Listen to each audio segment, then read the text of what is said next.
Nós estamos numa série chamada O Apocalipse da Esperança. Começamos semana passada. Junto com essa série, a gente começa os encontros de pequenos grupos, a igreja se reunindo durante a semana. Nós temos pequenos grupos em todos os dias aqui na igreja. Tem todos os dias esse ano, Gustavo? Como é que está? Estou sem ninguém aqui da equipe, deixa eu ver, mas acho que está quase todo dia mesmo. A ideia é sempre... Que é 100%. A ideia é sempre a gente ter, às vezes tem mais de um.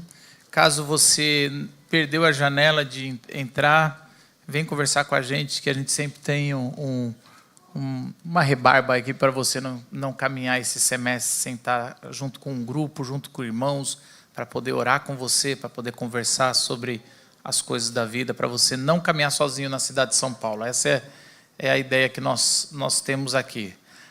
E essa série, ela tem um trocadilho no nome dela, né, que é Apocalipse da Esperança. E ela tem como a ideia de desvendar a esperança, né? Popularmente, Apocalipse ficou como o nome de destruição, o fim dos tempos, e a gente... O Fontana, no domingo à noite, trouxe algo muito interessante. Quero trazer aqui, quero imitá-lo, trazer aqui, né? É tão claro que a sociedade não entendeu o que é Apocalipse, que tanto na Marvel como na DC, Apocalipse é o nome dos vilões, e não dos mocinhos.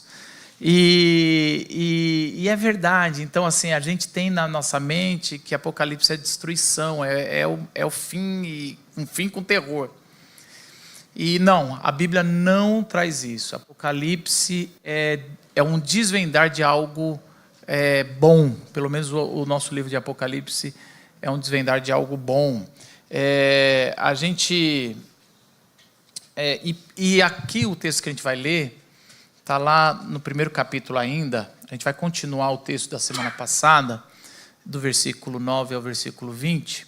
E agora João ele vai... É muito interessante, ele abre Apocalipse falando sobre Jesus, fazendo uma introdução sobre Jesus, quem é Jesus, fazendo uma revelação, né, trazendo o Apocalipse sobre Jesus, e aí ele volta para falar sobre ele. Ele vai falar, olha, eu estou aqui, eu que sofro igual vocês. Então ele vai falar, eu sou aquele que sofre igual vocês, que também está no reino e que estamos na esperança.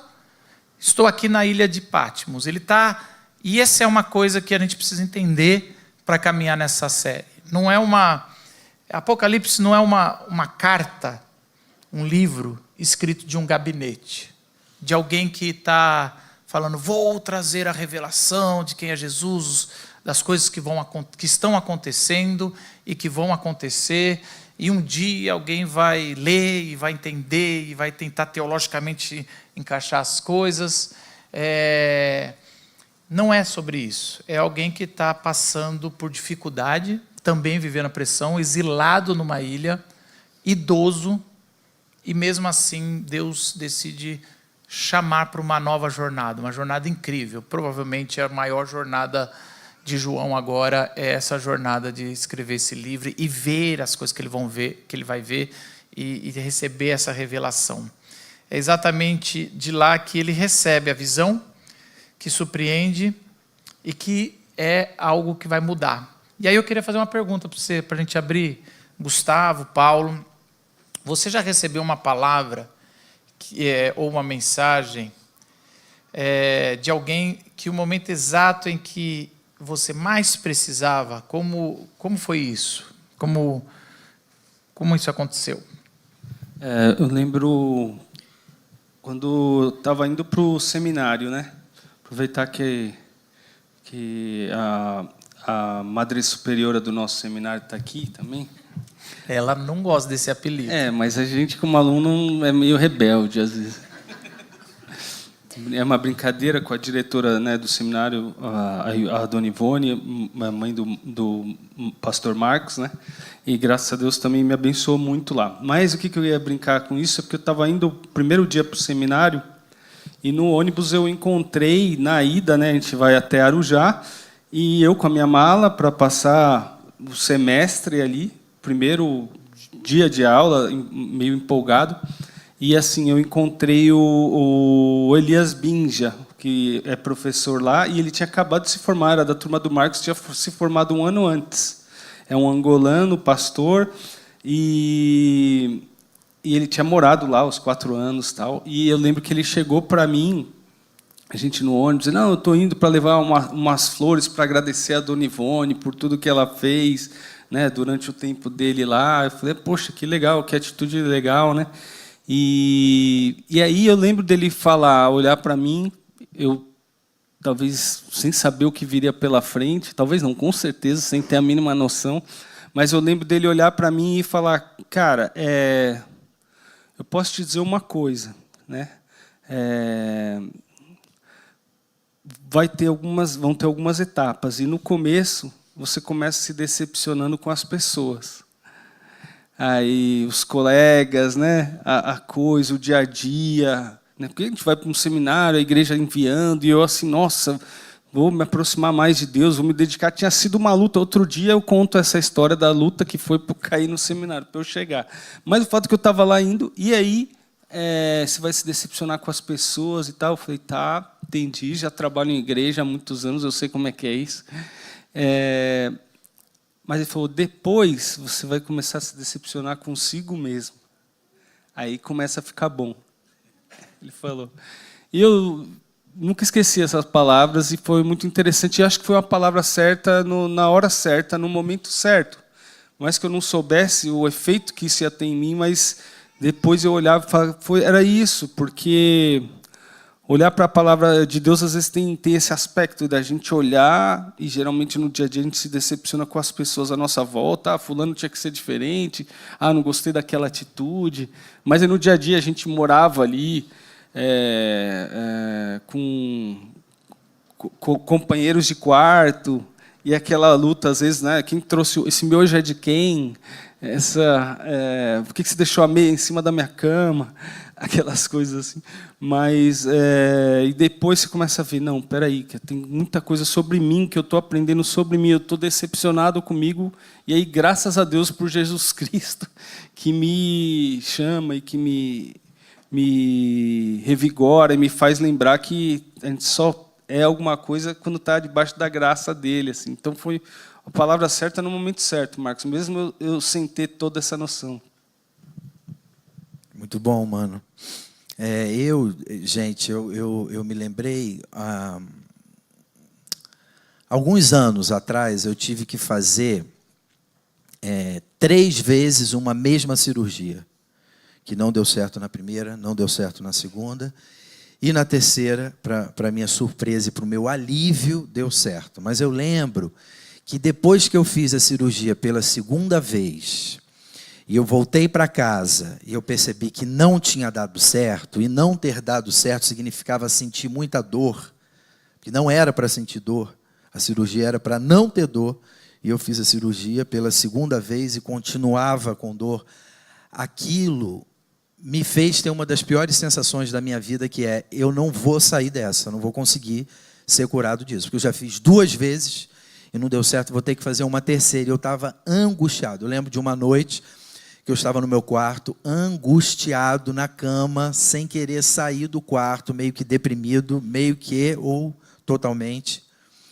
E a Luísa entrou no quarto, se deitou na cama ao meu lado e me deu um abraço. E esse abraço me fez ter a noção de que abraços e presença podem transformar a gente por dentro. Porque eu não sei porquê, nem sempre as coisas que a Luísa me fala me dão alívio. Mas nesse dia ela não falou nada, ela deu esse abraço, e no abraço eu tive a sensação clara de que ia ficar tudo bem. Sem romantizar aqui, porque eu estava desesperado realmente, e eu tive que fazer mais uma vez aquela cirurgia, pela terceira vez, então funcionou. Mas antes de fazer e saber que ia dar certo, a Luísa me deu um abraço ali, acho que Deus usou esse abraço ali, para tranquilizar o meu coração, a minha alma, o meu espírito, o meu corpo, e foi uma experiência transcendental, através desse abraço da Luísa. Ali eu aprendi que nem sempre a gente precisa falar alguma coisa. Às vezes é estar presente e dar um abraço. E aquilo ali foi transformador. Ela não está agora no primeiro culto, vai estar no segundo. E aí eu vou poder falar olhando para ela isso. Eu não sei nem se ela tem claro o quão transformador, revolucionário foi aquele abraço naquela noite. Esse é o sentimento que eu quero que a gente tenha, que você tenha, quando a gente for entrar no Apocalipse, nas visões. Por um lado, é um negócio meio aterrorizante. É algo incômodo, porque é cheio de linguagens que a gente não vai entender. E hoje é um texto que vai subir o tom aqui de linguagens e vocês vão falar, não é possível, Marcos. Então, assim, vai ser legal, é bom. Por outro lado, eu quero que você entenda que esse é o abraço da pessoa que você ama, dizendo, vai ficar tudo bem.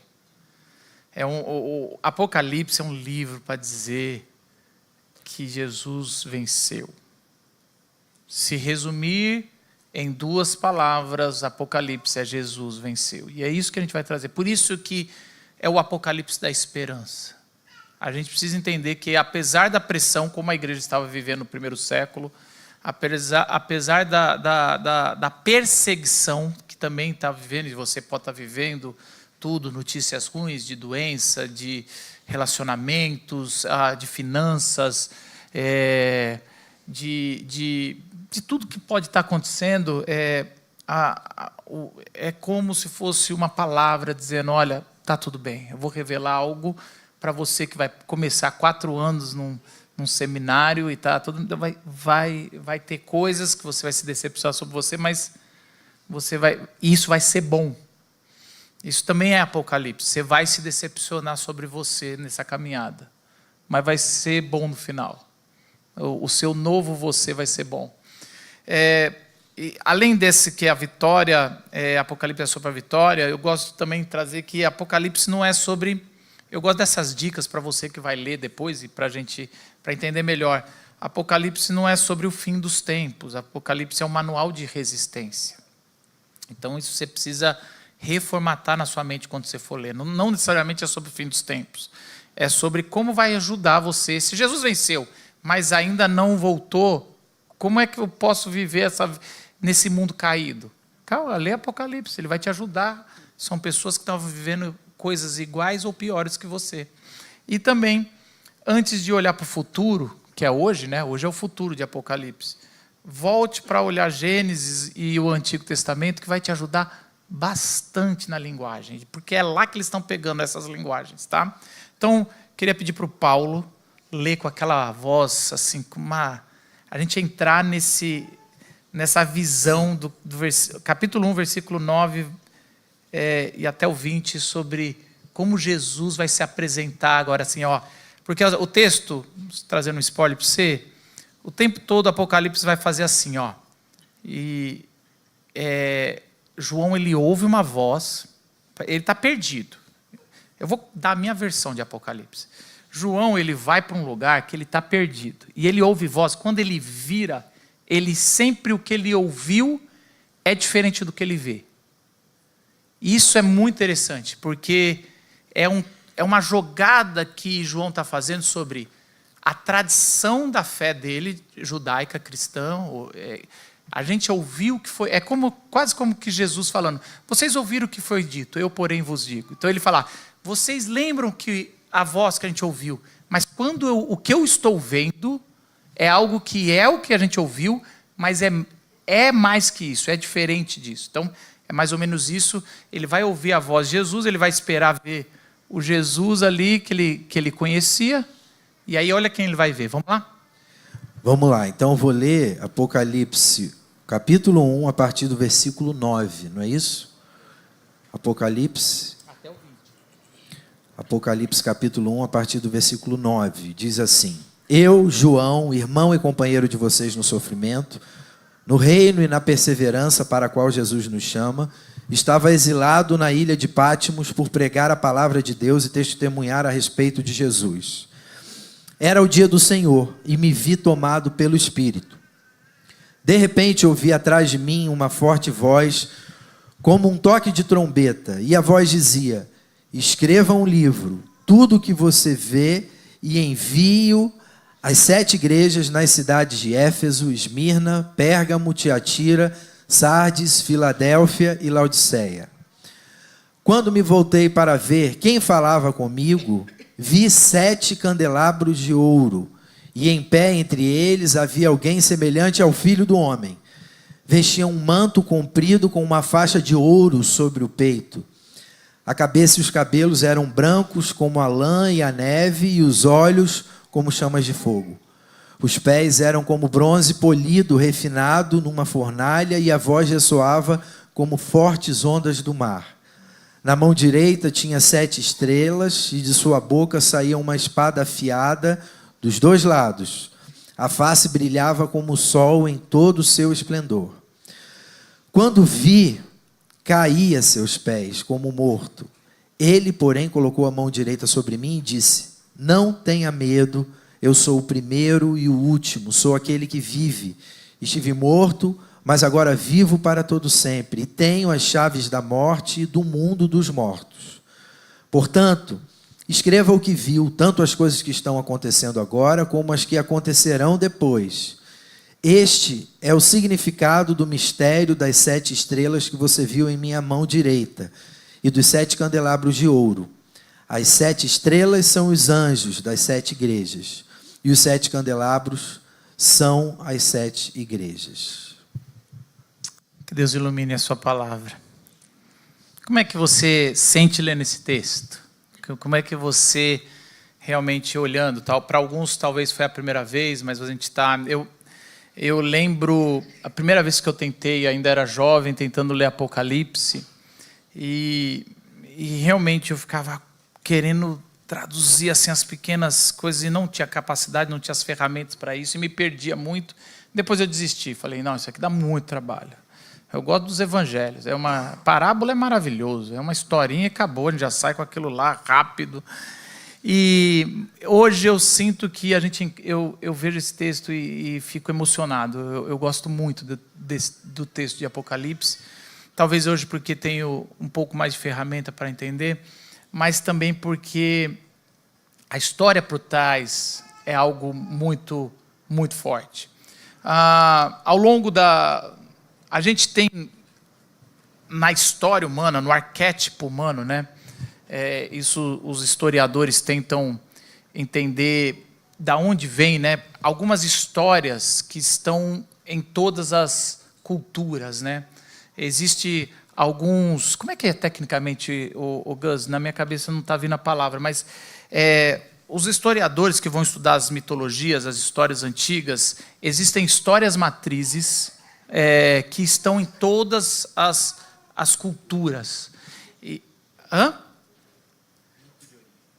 O mito de origem, não era isso que eu estava na minha cabeça, mas alguns tipos de história que aparecem. Para o segundo culto eu vou vezes. procurar na IA e eu vou lembrar.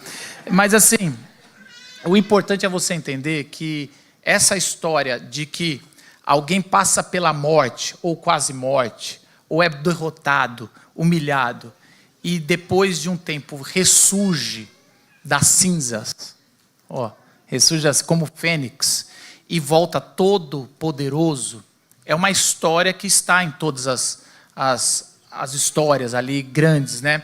Então, você que gosta de Senhor dos Anéis, Gandalf, quando ele ele é derrotado, ele volta com uma versão branca. Deixa eu tentar achar outras pessoas que vão gostar. Você que gostou de Matrix, quando Neo toma o tiro e morre, quando ele volta, tem aquela cena que ele olha as balas, ele não precisa se desviar mais, ele respira e a parede ganha a forma dele, é um negócio louco, né? Você que gosta de Goku, desculpa, tem gente aqui, eu preciso... aliás, Goku ele vai abusar muito dessa história, e aí você pode ter histórias mitológicas também que vão trazer. Todas essas histórias mostram que essa é algo que está implícito, e para mim, quando a gente chega em Apocalipse, a gente entende por que Deus colocou isso no coração de todos os humanos, porque essa é a história que vai ser a originária da alma, pela fé a gente sabe disso, é a história de Jesus. E o que João está fazendo aqui nessa primeira parte é o seguinte, a igreja estava sendo perseguida, nós sabemos que Jesus é é o Filho de Deus, essa era a declaração, né? Ele é o Todo-Poderoso, é o Kyrios, né? E ele morreu, ressuscitou, só que ele ressurreto é contado como um testemunho. Olha, ele ressuscitou, é igual a nós e subiu. Então, mas assim, será que ele é todo-poderoso mesmo? Essa era a questão. Depois de 40, 50 anos que Jesus ressuscitou, será que ele realmente é todo-poderoso? Por que a gente está vivendo essa perseguição? Por que a gente está vivendo essa pressão? Por que a gente está perdendo nossos empregos pela nossa fé? Por que pessoas estão nos excluindo da roda, né? E quando João ele vai falar, ó, a voz mandou eu escrever isso que eu vou ver. Não é só o que eu ouvi falar, porque a igreja só estava no ouvir falar. Eu vou falar o que eu vi. E quando ele vira todas as linguagens, João vai fazer uma metralhadora de linguagens do Antigo Testamento sobre Deus. Ele está descrevendo Jesus, só que ele está escrevendo Jesus com todas as características mais potentes sobre Deus. Então, é interessante, né? O cabelo branco, o que tem a ver com o cabelo branco? É o ancião eterno. Isso era colocado muito também como os deuses vizinhos de Israel, como Baal, que pulava dos montes com seus cabelos brancos nas nuvens. E esse Deus, Jesus, ele está com o cabelo branco, com o olho vermelho, pegando fogo. Você fica assim, deu medo? É para dar medo. Jesus voltou em full potential. É isso. Da boca dele sai como espada, tem mar, tem tudo, tem todas as figuras. Você pode mergulhar, que dá estudos sobre cada coisa que ele está vendo, descrevendo Jesus, sobre os pés, sobre ele. Ou seja, ele voltou, se fosse Matrix, ele está segurando bala. Quando a gente entende isso, e tem uma coisa, mas Marcos, por que descreve dessa forma? Por que não fala sobre? Porque, pensa comigo, eu vi esses dias, eu vi esses dias um filme de alienígena, e diferente de todos os outros, não é igual a Independence Day. Esses alienígenas vêm, e eles chamam pessoas de linguística, para poder tentar entender o que eles estão fazendo. E aí, a pessoa que vai lá tentar escrever, tentar comunicar com esses alienígenas, ela fala assim, vai demorar alguns anos, viu? Mas essa é a forma mais rápida de a gente entender o que aconteceu. Que provavelmente aconteceria isso. E aí, ela tem que fazer um alfabeto para depois começar a entender, para depois comunicar alguma coisa. E isso demora muito tempo. Pensa comigo na lógica. Talvez eu estou entrando muito, eu vou sair disso aqui, mas se você entra no mundo celestial e as coisas estão acontecendo, nós não temos linguagem para descrever o que está acontecendo. Se Jesus é toda a potência de ver Deus, como é que descreve isso? A não ser com figuras que nós conhecemos, que impactou os nossos antepassados sobre coisas muito grandes. A linguagem apocalíptica é uma linguagem mais perto do que pode se fazer. Porque é uma linguagem cósmica, e precisa ser cósmica. Precisa ter estrelas, precisa ter explosões, precisa sol apagar, precisa lua. Precisa disso, porque não tem linguagem para chegar nisso. Mas o que é mais legal é que esse Jesus que está tudo, ele abre a mão e tem estrelas na mão dele. E é lógico que na época da Bíblia, quando foi escrito, não está pensando em gases estrelares. Ele está pensando em potestades. As estrelas eram anjos, né? Eram potestades. Então ele está trazendo aqui as estrelas na sua mão, mas ele está descrevendo algo muito poderoso e ele desmaia. Ou, desculpa, desmaia já é um jeito da gente interpretar. Ele morre. João cai como morto. Eu caí como morto. Muito interessante na primeira pessoa, né? Eu caí como morto. Esse como morto, deixar bem claro, não é que assim, igual ao morto. O como morto é uma linguagem assim, está morto. Eu caí morto. Só que como eu estou falando com vocês, não dá para entender direito o que aconteceu. Mas ele morreu. Por que ele morreu? Porque É claro, ninguém vê Deus e não é fulminado. Isaías vai dizer assim que quando ele vai ver Deus no templo, ele vai falar, eu sou homem de lábios impuros, e alguém vem, um serafim, e coloca uma brasa na língua dele para ele falar sobre ou conversar com quem ele estava. E essa é algo importante. Aqui está o nosso primeiro ponto. O mundo hoje, a visão secular, quer rebaixar Deus como na melhor das hipóteses, como um elemento histórico, um personagem histórico, que os seus discípulos tiveram alguns exageros, e que é um grande exemplo para a gente. Então, sempre que a gente é criticado, nós da fé criticados, e às vezes com muita razão, por pessoas seculares, falam, por que vocês não são iguais a Jesus? Jesus é uma gente boa, né? Não vejo Jesus. E é verdade isso, mas Jesus é um grande exemplo a ser seguido. Jesus, ou quando você vai para colocando Jesus como um mito, ele também continua sendo um grande exemplo, mas da consciência coletiva, dessa história do que traz. Então, o secularismo, ele enxerga Jesus como bom, mas como alguém para ser mais um para a gente poder seguir. E é muito interessante, né, que eu tenho me dedicado a ensinar pais a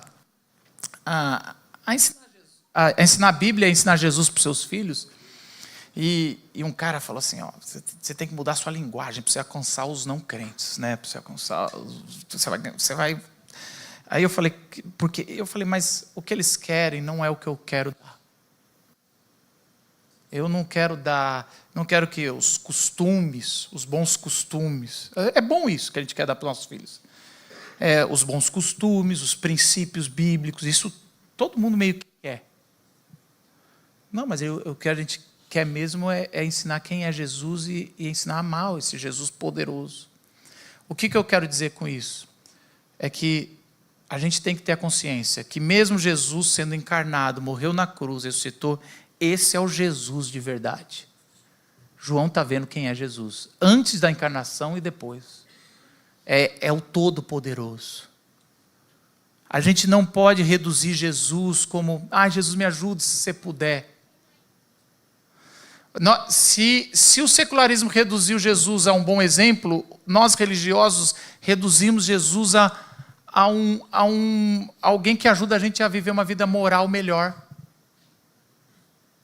Que é pior ainda. A gente domesticou Jesus. Já que Jesus está a gente tem um pigentinho de Jesus, para eu lembrar. Então você tem aqui a cruzinha de Jesus.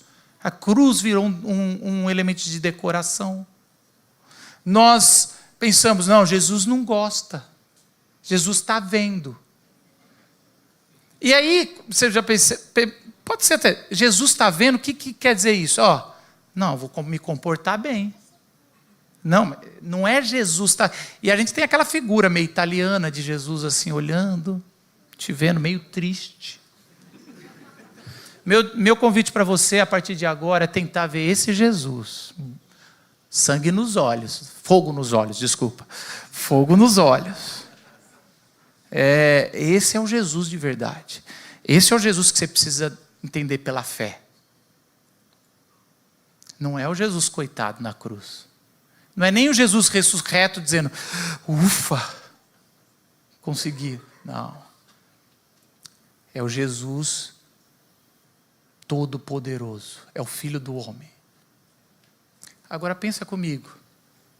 Se esse Jesus nos ama, está com a gente, sabe o seu nome, se importa com você, está escrevendo a sua história, nas mãos dele estão a chave. Por que você está vivendo com medo? Por que você não vive a sua vida plena? O que você está com medo de tomar uma decisão? Às vezes para missões. Se é esse Jesus que a gente vai comunicar, e esse é o escritor, é o Senhor da história, por que a gente vive uma vida medíocre? Por que a gente o tempo todo está se lamentando? Porque a gente passa dias e semanas abalados por notícias ruins. Porque é tranquilo, sim. Temos que passar 1, 2 dias, mas isso aqui tem que voltar para quem nos sustenta, né? E existe uma segunda coisa que eu acho que é importante. Esse Jesus, ele ao abrir a mão, além você vai ver os candeeiros, que depois ele vai explicar. Mas isso é legal. João cai, morto, fulminado, como morto. A mesma mão direita que está segurando as estrelas, cutuca ele. Isso é muito louco, né, mano? Fala, levanta ele. A mesma mão, e João deixa claro no texto, a mão direita dele veio até mim e me levantou e fala, calma, não tema, eu sou o alfa e o ômega. E eu acho que João não tinha dúvida disso. Não dá para entender, por que você me levanta para falar que você é Deus? Eu acabei de ver. Não é interessante isso, ele vai retomar, eu sou o alfa e o ômega, mas ele não está dizendo eu sou o alfa e o ômega para dizer, eu sou Deus, ele está dizendo, não. A morte não é mais o que vai acontecer, até para quem me vê. Agora, a morte já não tem mais, ele abre a chave do Hades. Hades é a tradução do grego que estava lá no Antigo Testamento, sobre Sheol, o lugar dos mortos. E isso aqui é uma toca de coelho muito longa, que a gente até conversa um pouco na cozinha da mensagem, mas o que ele está dizendo é assim, o que começou no Éden com a desobediência, se vocês fizerem isso, certamente vocês vão morrer, e a partir de lá, todos que vieram foram morrendo. E é muito interessante em Gênesis, por isso que você tem que voltar sempre para Gênesis antes de vir para o presente, aplicar aqui. Você vai ver aqueles caras vivendo 900 anos, e aí você fala, a primeira coisa que a gente fala, que alguém vivia esses 900 anos, mas o texto está dizendo, vai diminuindo. Cada vez vão morrendo mais rápido, e com mais, e todo mundo que a gente sabe morreu. Por isso que a gente tem um ditado, né? Tem 2 certezas na vida, que você vai morrer e que você vai pagar imposto. E Jesus falou, vai pagar mesmo, dá a César o que é de César. Então, assim, nem isso Jesus não quis resolver. Mas a chave da morte está na mão dele. E isso faz toda a diferença. Ele morreu na cruz para resolver o último problema que ninguém resolveu. E por isso ele tem a chave da morte. Ele é o alfa e o ômega. Ele traz aqui e ele realmente, tudo está nas suas mãos. E essa chave é uma chave que o texto, desde o Antigo Testamento, Isaías vai dizer o seguinte, no capítulo 22, versículo 22. O que ele abrir, ele falando do Messias, ninguém fechará. O que ele fechar, ninguém abrirá. E no próximo episódio, na próxima semana, a gente vai falar sobre essa chave de Davi que é colocada na mão de Jesus. Também a gente vai falar sobre isso. Essa chave é o Deus que abre portas e fecha portas. É o Deus que está no controle de todas as coisas. Quando fala que a chave da morte está na mão de Jesus, é que ele está no controle. Ou seja, o nosso Jesus, ele é todo poderoso e ele está no controle. Não há nada que aconteça na história da humanidade, não há nada que aconteça na história da sua casa que ele não esteja no controle. Não quer dizer que ele determinou que acontecessem coisas ruins, mas ele está no controle. Ele está no controle da notícia ruim que aconteceu na tua vida. Ele está no controle da sua carreira de trabalho, de vocação. Ele está no controle. Ele está dizendo, tenha esperança, tenha calma. Eu já venci o mundo. E tudo que acontece vai estar acontecendo porque eu não perdi o controle. E eu queria perguntar para você, Gus, qual porta na tua vida, porque assim, as portas que abrem, é fácil a gente saber que Deus está no controle, né? Assim, eu poderia pedir aqui, conta um milagre que Deus pegou a chave e abriu uma porta boa. Mas não é essa que a gente precisa entender. Essa a gente já sabe que é Jesus. Mas e a porta fechada? Eu gosto de uma música que fala... Eu nem gosto tanto da música. Ixi, já estraguei tudo. Mas desse trecho eu gosto. Que a porta aberta e a porta fechada é você. Que a gente costuma falar, a porta aberta é você, e a porta fechada é o inimigo. Então, teve alguma vez que você viu uma porta fechada para você e depois você percebeu que Deus estava no controle? Cara, estou dentro da mesma temática, né? Nessa época do seminário, foi uma época muito decisiva assim na minha vida, né? Só para quem não conhece um pouco, né, da minha história, eu conheço Jesus com 17 anos. Minha família não tinha nenhum histórico assim, né, cristão, evangélico. Tinha aquela coisa mais da religiosidade tradicional brasileira, né, aquela coisa meio automática. Mas então, para mim, foi um momento de ruptura muito grande, coisas que eu era envolvido dentro do esoterismo, outras áreas assim. Alguns olham não imaginam isso, né? Mas era o ambiente de onde eu vinha, né? Então foi uma transformação muito radical, de repente, passar a crer em Jesus e acreditar na Escritura. E muita gente não entendia. Meus pais também ficavam meio: o que está acontecendo com esse menino, né?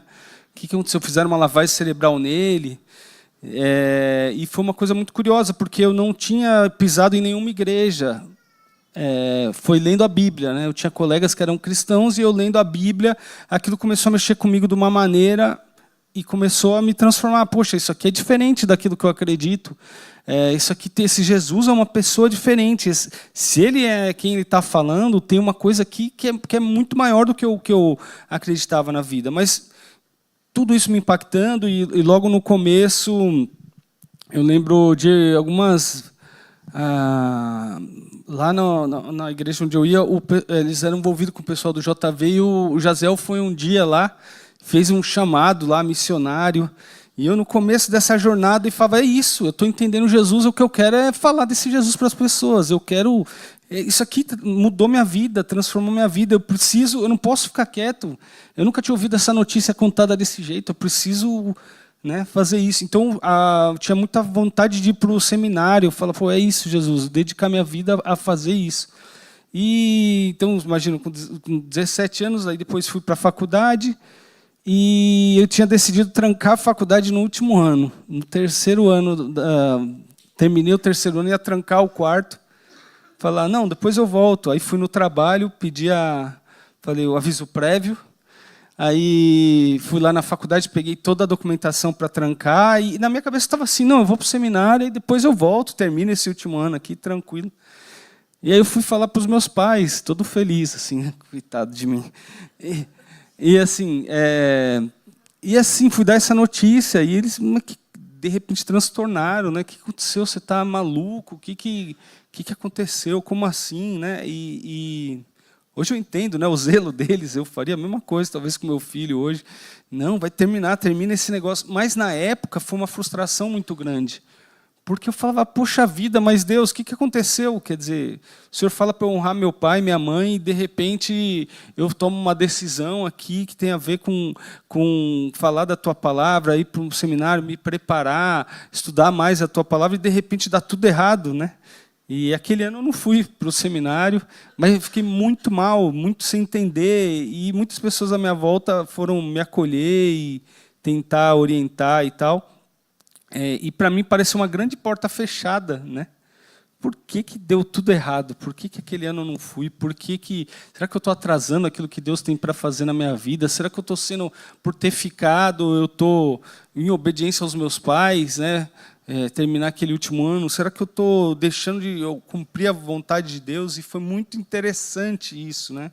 Porque aí Deus também usou pessoas, usou palavras na minha vida e irmãos para dizer: calma, espera aí, o que Deus está fazendo tem a ver, inclusive, com isso, com esse momento. E talvez isso que me ajudou, unindo com a primeira história que eu contei, quando vieram as dificuldades durante o seminário, quando vieram as dificuldades durante a vida, depois, no outro ano seguinte, foi o ano que eu fui para o seminário. Aí sim, tinha me formado, tinha feito um trabalho de graduação, que os professores elogiaram. Meu pai estava lá no dia da apresentação das coisas, e meu pai chegou para mim e falou: agora, eu posso não acreditar, eu posso não entender muito bem as razões pelas quais você está fazendo isso.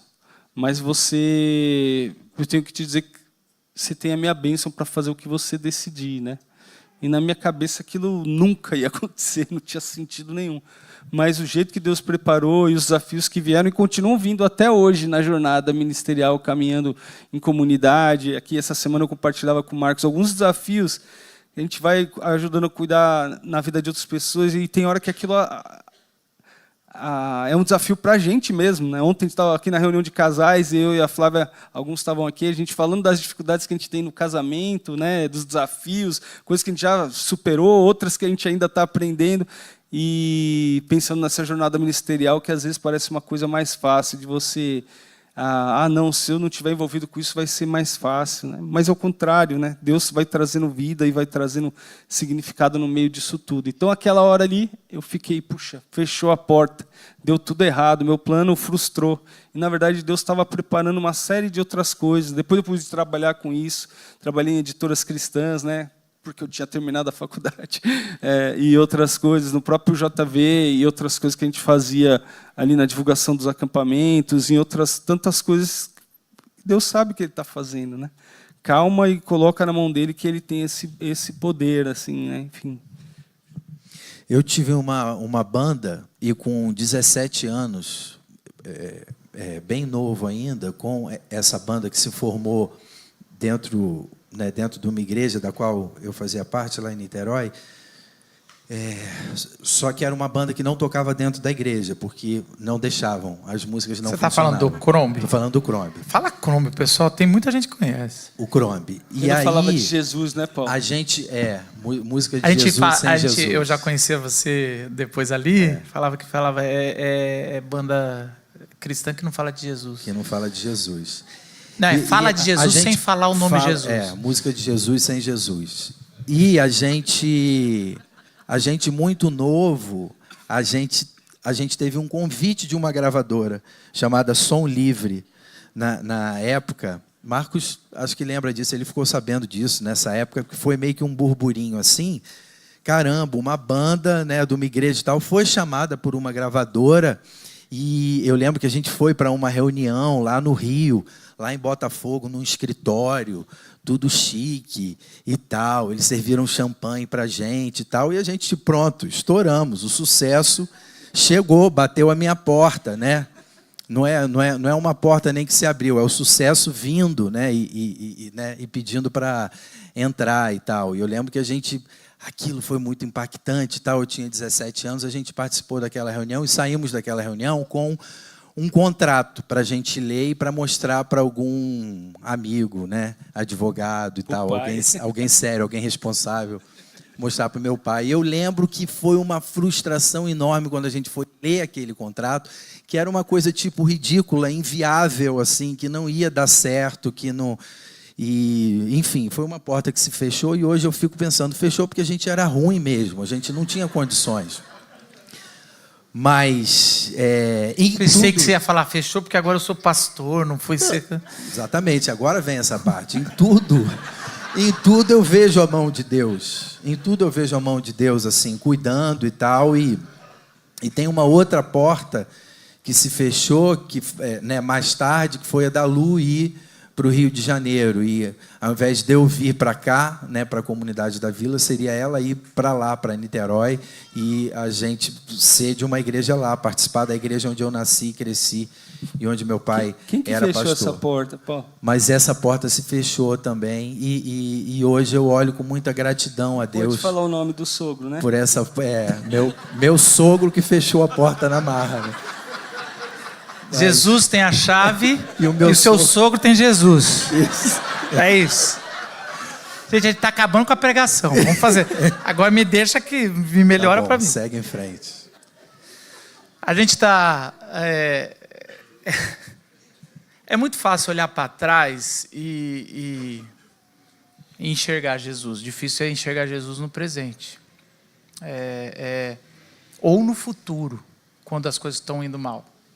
E é esse o nosso convite essa manhã para você, ao ver o Jesus todo na sua glória. E é por isso que a gente abriu hoje cantando Teu é o reino, o poder e a glória. Porque Esse é o Jesus que hoje eu estou relembrando no teu coração. Não é um Jesus de bons exemplos, um Jesus de um mito, não é um Jesus nem crucificado, nem ressurreto dizendo, olha cara, consegui. É o Deus na sua plenitude, aonde as estrelas estão na tua mão, aonde a chave da morte está na tua mão. Eu venci a morte. Vocês trouxeram a morte à terra, à criação, a tudo. Eu venci, estou revertendo tudo. Eu me entreguei para implodir o sistema por dentro. E toda vez que você pensar, o império, ele vai estar no controle porque ele mata, porque ele oprime, porque ele tira. Ninguém tira nada do que está na minha mão. Esse é o Jesus que segura no teu ombro com a mesma mão que segura as estrelas e fará, levanta, não tenha medo, vá. Algumas pessoas que estão aqui precisam ser relembradas do seu chamado missionário. E é para você que eu estou falando, não tenha medo. O nosso Cristo é todo poderoso. E se você tem um chamado por Jesus, vá. Tem algumas pessoas aqui que está sondando a fé em Jesus. Tem andado em igreja falando, eu acho que é interessante. Eu fui chamado hoje para dizer para você que Jesus está falando, eu sou esse Deus todo-poderoso e eu quero que você se entregue a sua vida a Jesus hoje. E fala, Senhor, me salva de mim e viva em mim. Tem gente que viveu uma experiência religiosa, mas nunca viveu Jesus. Mas eu tenho histórias com a igreja, mas não viveu. Então é uma conversão. Hoje é um batismo de verdade que você precisa pedir. Me batiza, porque eu nunca vivi, eu nunca ouvi esse evangelho, eu nunca vi esse Jesus. E você ouviu vozes de trovão. Agora você, pela graça, é revelado isso. Que esse Jesus que abre portas, possa abrir tua porta. Esse Jesus que fecha a porta, possa fechar algumas portas para você esse ano. Quero encerrar com uma história que eu li, que eu gostei. Em 1829, 200 anos atrás, um jovem sentiu que queria ser missionário, mas foi recusado pela agência missionária lá na Europa que tinha. E foi considerado inapto, sem formação suficiente, sem respaldo institucional. Mas ele não desistiu, essa porta fechou e ele falou, então eu vou para a China e vou ser comerciante. E ele passa 17 anos no comércio, e por fazer comércio ele precisa aprender muito bem a língua, e por ele aprender mandarim muito bem, ele decide traduzir a Bíblia em mandarim. Essa Bíblia traduzida, um outro jovem pega, chamado Hudson Taylor. E Hudson Taylor começa um movimento de mais de 1 milhão de evangelização na China, e salva milhões de pessoas. Talvez aquele jovem que foi considerado inapto, você é um bom comerciante, mas você não é. Você é um bom empresário, mas você não é um missionário. Era ali que ele precisava essa porta fechada para viver. O nome dele é Karl Gulaf, um alemão, que tem lá como a primeira tradução do mandarim da Bíblia. Um comerciante. Deus usa pessoas normais para fazer sua obra. Amém. Só tu és santo,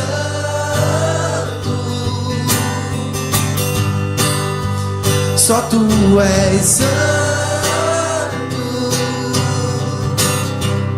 não há outro como tu, não há outro como tu, não há outro como tu, não há outro como Jesus. Que a graça do nosso Senhor Jesus Cristo, esse Senhor que tem as estrelas na sua mão, que o amor de Deus, nosso eterno Pai, que o Espírito Santo, que consola, levanta e dá os frutos que você precisa para que o reino se estabeleça e ele volte. Esteja sobre você, a tua casa e a igreja do Senhor espalhada. E esse reino está cada vez com mais sacerdotes vivendo a sua missão. Deus abençoe. Se você tomou uma decisão para Jesus, procure um de nós, os pastores. Nós queremos orar depois do culto com você, tá bom?